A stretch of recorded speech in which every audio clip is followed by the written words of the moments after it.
Good morning, everybody. Orlando Garden Guy here. Just wanted to do a quick touch base, quick little update on the onions for this year. Today is December 22nd. That means that not only did I survive the end of the world and the apocalypse, but as you can see, so did our onions. Now these onions now are about 8 weeks old. You can see the difference between this video and the last video. Again, we have in the front a couple of sections. A nice mix. I use from Dixondale Farms, I use their short day mix.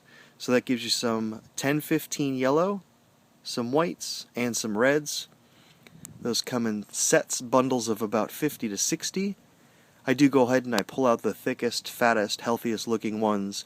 You know, they say that their bundles are about 50 to 60, but I really think it's 70 to 80.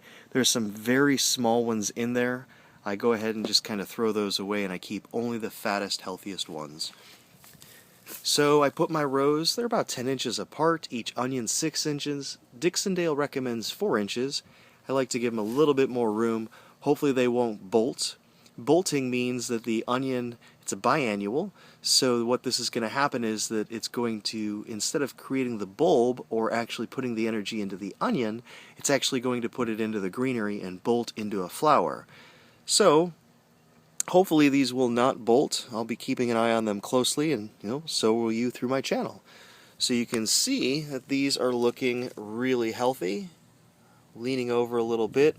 Usually what you see is when your onions are ready, you'll actually get 6 really strong leaves. So I'm already looking at 4 really good leaves, which is great. Now these will not be ready until late June, but that's okay. Back to my rows, back to my schematic here. Put the onions about 6 inches apart, and in between I do put garlic. So this year I have several different varieties of garlic. I've got an Oregon, which is a Oregon blue. It's a nice heirloom garlic. Looks really good, smells really good. Doesn't form the really big clustered bulbs like you're used to, like buying at the grocery store. You're usually getting a porcelain. This is actually going to give you probably 10 to 12 smaller, thinner heads, a little bit of a purplish tint, very strong garlic though. In here I also have Spanish red.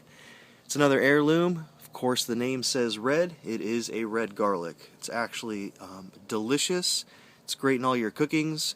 And so what I do is in the middle of my rows, I like to put my garlic. And you can see this is a nice garlic here. It's hard to tell the difference right now between an onion and garlic. The only way that I can really tell strongly is because I know where I planted the garlic in the middle of the rows of the bed. So, just a quick update, guys. Everything looks to be going really well. These onions do get watered twice a week right now. I do fertilize every 21 to 23 days. And when I fertilize, I try and use a 0. I don't like a lot of nitrogen, so I could try and go with like a 0, 23, 10. It's kind of hard to find that specialty fertilizer. I found that the Bloom Master at Home Depot or Lowe's works really well, and I think that's a 0, 23, 0. So that's not bad. You can buy pretty much a 5-pound bag for, I don't know, it's like $14 or $15. Dixondale Farms also has their own onion blend fertilizer. It's actually really good. It's a 0 as well. What you don't want to do, it's the winter here. Again, it's December 22nd, so I don't want to push a lot of growth. You can see I've got everything bundled in hay. Last night was our first wind chill warning. I know here at my house I had 28-degree winds last night. My little alarm went off and it saved the temperature for me. So it was 28. Really, again, back to the nitrogen, you don't want to focus a lot of growth on the plant. You want a really solid root system, and then when spring comes, that's when you're going to be pushing everything through and pushing on the bulb or pushing on the actual onion to grow. Garlic, pretty much the same, so it's just easier to not go with a large nitrogen content because you don't want to really hurt the plants. Everything else in the garden this year is brown. You can see over here I did have to cover my tomatoes last night. I think that there were some tomatoes tucked in there. Right, there's some tomatoes, but I didn't want them to get hurt. Everything looks really good, really healthy. I did just go ahead and cover everything just to make sure that I was safe. So again, guys, we're looking at, these are almost 8 to 10 weeks old. onions, and we'll be checking up on these probably in the next month, maybe mid-January. So again, it's Orlando Garden Guy. Plant it, water it, feed it, enjoy it. Bye all.